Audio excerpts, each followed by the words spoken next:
¿Qué tal, amigos? Como les habíamos prometido, está con nosotros el señor economista Augusto Espinosa, hasta hace pocas horas ministro de Educación. Bueno, hace aproximadamente unas 2 semanas estuve en Milagro como ministro de Educación. Ahora lo tenemos, bueno, ya fuera del portafolio, un hombre conocido a nivel nacional. Entiendo que está de candidato a la Asamblea Nacional. Buenos días, señor ministro. Buenos días, un gusto estar acá, ya no, señor ministro. Sí, la costumbre, sí. Efectivamente, un gusto. Hace poco estuve acá en Milagro compartiendo con la comunidad educativa. Jugamos un partido de fútbol en el estadio Los Chirijos de Milagro. Después estuvimos en el colegio Velasco Ibarra impulsando este programa que lo denominamos Misión Educación Cero Drogas.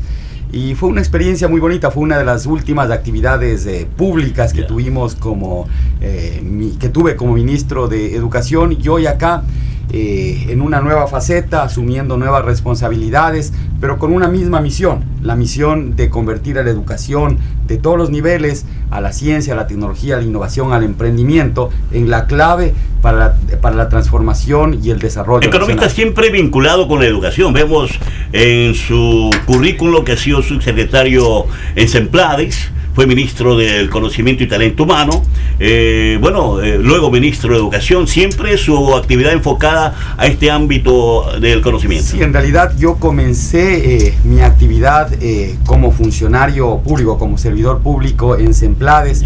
En el 2007 mi primera tarea fue trabajar en la reforma del Instituto de Altos Estudios Nacionales para convertirlo en una escuela de administración pública, y en paralelo hacer la propuesta de lo que debía ser la transformación de la educación superior.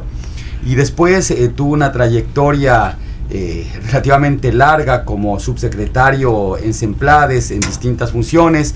Estuve como subsecretario general, es decir, viceministro en la CENESID, luego como ministro coordinador de Conocimiento y Talento Humano, y terminé este ciclo de vida de servicio público como ministro de Educación, en donde estuve por 3 años y medio. Cuando usted se posesionó de ministro de Educación, usted se ratificó en transformar la educación en niños y adolescentes. ¿Se ha cumplido esa meta? La primera pregunta que siempre se hacía a la comunidad al principio, cuando comencé mi gestión, es ¿por qué un economista de ministro de Educación? O sea, no era normal. Claro. Y la respuesta es porque no existe posibilidad de desarrollo socioeconómico, y eso se ha probado a lo largo de la historia de todos los países que han logrado un rápido crecimiento. No existe posibilidad de desarrollo socioeconómico sin una profunda transformación de los sistemas educativos. ¿Se han cumplido con esos objetivos? Hemos avanzado en eso. Nosotros trabajamos en 2 líneas, la cobertura y la calidad, porque no es suficiente con que todos vayan a la escuela. Lo que se requiere es una educación de calidad.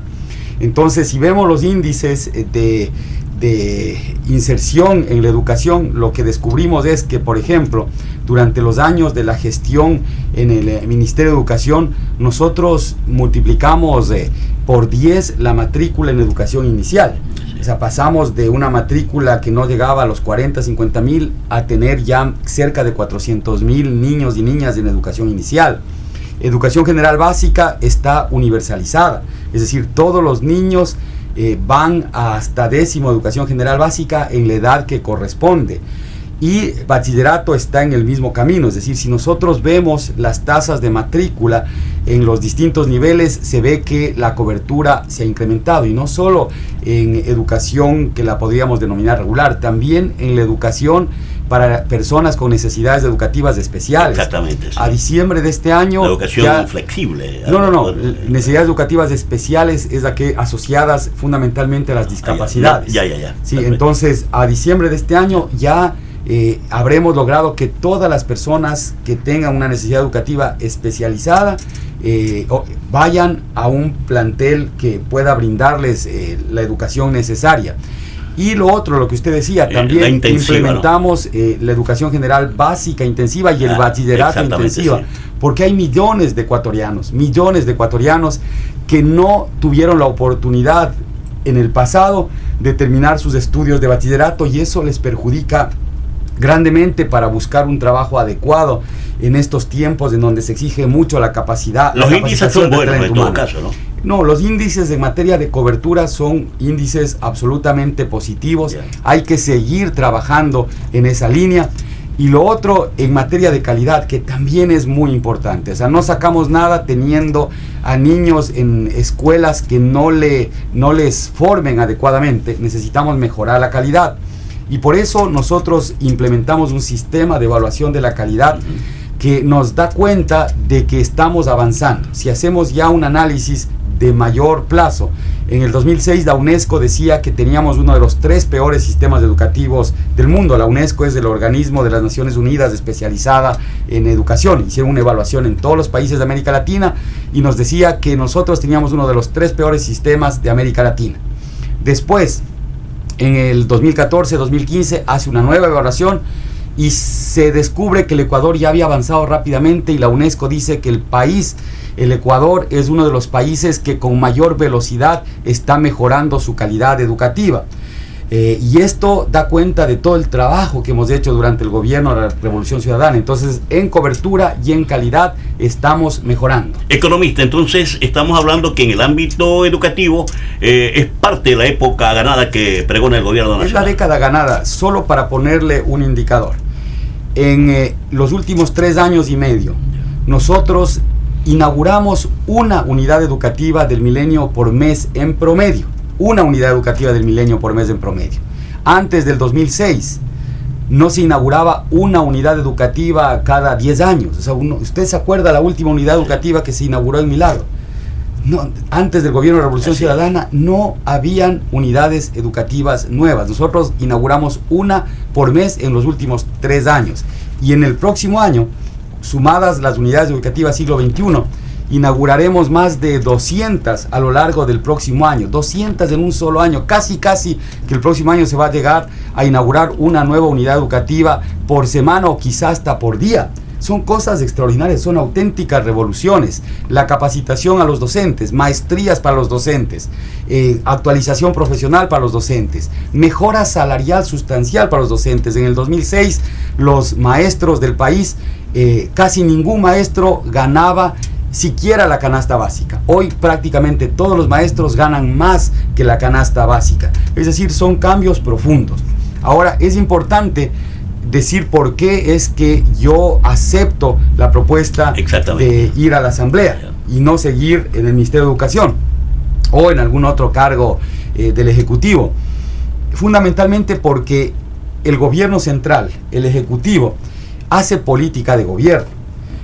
La política de gobierno depende de la voluntad política del presidente y también de la voluntad para implementar las cosas desde el ministerio por parte de los ministros. Entonces, política de gobierno. Pero cuando los cambios son tan profundos como los que estamos impulsando nosotros, se requiere que esas políticas se mantengan en el tiempo, y a eso se le denomina política de Estado. Es decir, que no importa qué ministro venga, no importa qué presidente venga, pero la política debe quedar, deben seguir haciéndose las mismas cosas que están funcionando. Sí, entonces, discúlpeme, le interrumpo, algo se me vino a la mente, algo muy preocupante, que toda la comunidad lo comenta, el asunto de las drogas en los colegios. Eso es una realidad. Mire, eso le decía, las políticas de Estado se hacen en la Asamblea. Es decir, para que esto continúe es importante que desde la Asamblea defendamos primero lo avanzado y contribuyamos para seguir avanzando y que esto se convierta en una política de Estado, que no se obstaculice al próximo gobierno de Lenín Moreno en el avance, porque hay muchos que quieren detener el avance. Entonces es importante que eso se trabaje también desde la Asamblea. Ahora lo otro, lo que usted dice, el problema de drogas es un problema mundial, o sea, no es un problema exclusivo del Ecuador.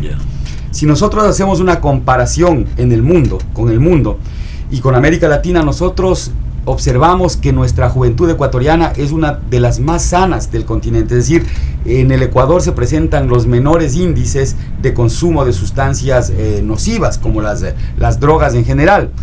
Ahora, precisamente por eso hay que hacer un trabajo muy, muy fuerte para evitar que ese problema vaya a crecer, porque el fenómeno mundial crece.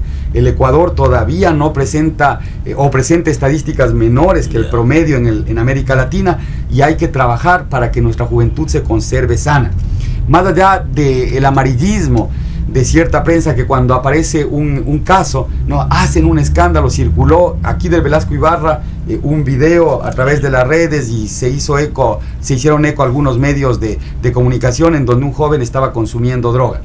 Ese joven hoy tiene ya un seguimiento del Departamento de Consejería Estudiantil. Yo conversé con él cuando vine acá a Milagro, ¿no? Y está en un programa porque él no es un adicto, sino que tuvo un consumo eventual. A veces estos jóvenes cometen errores, ¿no? Y por probar, yo qué sé, consumen cuando eso es innecesario. Entonces estamos trabajando porque la estadística también nos demuestra, y esto lo tiene el Ministerio de Salud, que el Ecuador, entre los pocos jóvenes que han consumido droga, porque no son la mayoría sino una minoría, en esa minoría de consumidores, la mayoría de esa minoría son jóvenes que eventualmente consumieron, es decir, no es que han llegado a la adicción. Entonces eso es muy fácil prevenir, y eso lo estamos haciendo desde los departamentos de consejería estudiantil. Y los jóvenes que tienen ya una adicción tienen que ser diagnosticados primero por el Ministerio de Salud, y el Ministerio de Salud es el que determina el tratamiento que se debe seguir. Y ya hemos creado toda una política nacional para controlar este fenómeno. Por un lado está el control de la oferta, es decir, combatir a toda la delincuencia, el trabajo extraordinario que estuvo haciendo en el Ministerio del Interior Pepe Serrano, da cuenta de cómo cada vez se desarticulan estas bandas de delincuentes.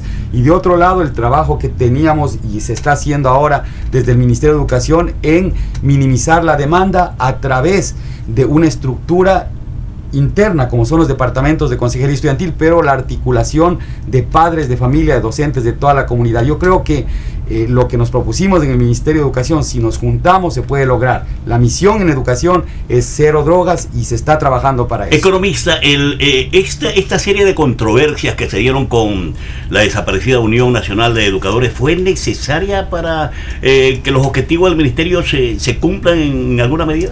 Les digo la experiencia personal. Para mí, la UNE nunca existió realmente. Nunca existió cuando yo asumí el Ministerio de Educación. ¿Por qué nunca existió? Porque la UNE ya se había extinto. No, la UNE, hay que reconocer, en sus orígenes, allá por las décadas de los 50 del siglo pasado, fue un gremio que realmente velaba por la educación. El nacimiento de la UNE fue importante. Pero en el inicio de este gobierno recibió el aporte de la UNE también, el apoyo a la UNE. Le digo, en los 50, cuando se fundó la UNE tenía un objetivo, recuperar la educación pública, pero cuando la UNE fue secuestrada por un partido político, cuando la UNE secuestró la educación, cuando la UNE dejó de trabajar por la educación y comenzó a velar por intereses particulares de algunos dirigentes y de algunos políticos, en ese momento la UNE comenzó a extinguirse. Cuando yo ya recibí el ministerio, la UNE prácticamente no existía, le daban vida artificial a algunos medios de comunicación. Y efectivamente, al principio de este gobierno, la UNE, y más que la UNE, el Movimiento Popular Democrático, manifestó su respaldo al presidente Correa, pero se retiró el momento en que quiso chantajear al presidente, el momento en que quiso hacer con el presidente Correa y con el ministro en esa época del presidente, cuando quiso hacer lo mismo que hacía en todos los gobiernos: me das esto, me das esto, me das esto, me das esto, te retiro tu apoyo. Entonces el presidente, que ustedes le conocen como es, dijo: aquí yo estoy por el país y no me voy a dejar chantajear por nadie, así que si quieren, vayan nomás, como dice él, que les vaya bonito. Y ahí es cuando se separó, porque no se accedió, no se dejó que la UNE siga chantajeando al gobierno. Y cuando la UNE quería chantajear, se le puso, como se dice popularmente, un estate quieto, y claro, y decir que la prioridad acá era la calidad. Y entonces, ¿por qué la UNE se retira? Porque no tuvo acceso a determinados espacios y porque la UNE no estaba de acuerdo con el cambio en educación, porque ellos querían seguir siendo los privilegiados, los que a dedo designaban qué profesor entraba a un colegio, los que manejaban los cupos de los planteles educativos, los que no querían ser evaluados, porque nunca quisieron ser evaluados, porque no querían que se demuestre el nivel que ellos mismos como dirigentes tenían. Economista, bueno, vamos a culminar este diálogo profundo que hemos tenido el de hoy, aunque en poco tiempo, pero muy sustentado de su parte. Le ofrezco en una nueva visita tener una conversación mucho más larga para que sí, y la comunidad quiere saber el perfil que tendrá Augusto Espinosa de llegar a la Asamblea Nacional. ¿Cuál será su postura? ¿Cómo será Augusto Espinosa en la Asamblea Nacional? Mire, yo seré como he sido siempre. La ciudadanía a mí me conoce. Efectivamente, yo hice una tarea, como tarea cotidiana, la del contacto con los ciudadanos. El ejercicio de mi función fue de contacto con la ciudadanía, iba a los colegios, me relacionaba con la comunidad educativa, y como asambleísta haré lo mismo. Y de otro lado, lo que sí le puedo ofrecer a la ciudadanía es que yo seré un asambleísta que proponga, un asambleísta que tenga iniciativa legislativa, que esté evaluando las leyes para ver si es que las leyes están cumpliendo con el objetivo para el que fueron creadas. Estaré muy vigilante de lo que hagan los ministros, incluso si son ministros de Alianza País. Yo creo profundamente, es una creencia personal, que uno tiene que predicar con el ejemplo. Entonces estaré muy vigilante de lo que hacen nuestros ministros para garantizar que siempre trabajen apegados a las leyes, que siempre cumplan con su función establecida en la ¿Será Constitución. fiscalizador usted en la Asamblea? Absolutamente, pero una fiscalización distinta. No hacer de la fiscalización lo que trata de hacer la oposición, un circo, un show. No, hay que hacer fiscalización seria. Yo permanentemente estaré, sobre todo con los ministros del área de conocimiento y talento humano, revisando cómo se está implementando la política pública, revisando cómo cumplen con las leyes, y cuando sea necesario llamando la atención desde la Asamblea para que efectivamente se haga lo que manda la normativa y lo que manda el propio presidente, porque nosotros como Alianza País vamos con un programa de gobierno que ha sido expuesto a la opinión pública, y es deber del asambleísta vigilar que todos los funcionarios cumplan con eso que le estamos ofreciendo a la ciudadanía.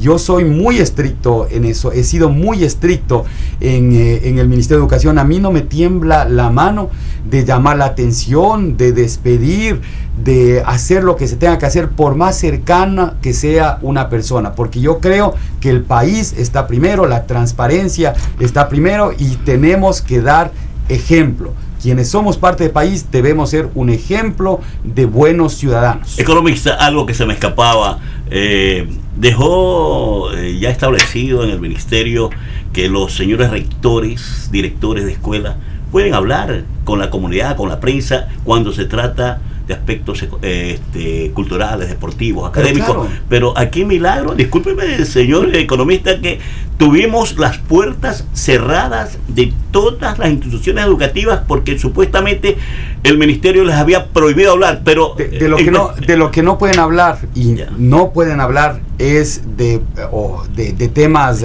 políticos, electorales y demás, porque eso prohíbe la ley.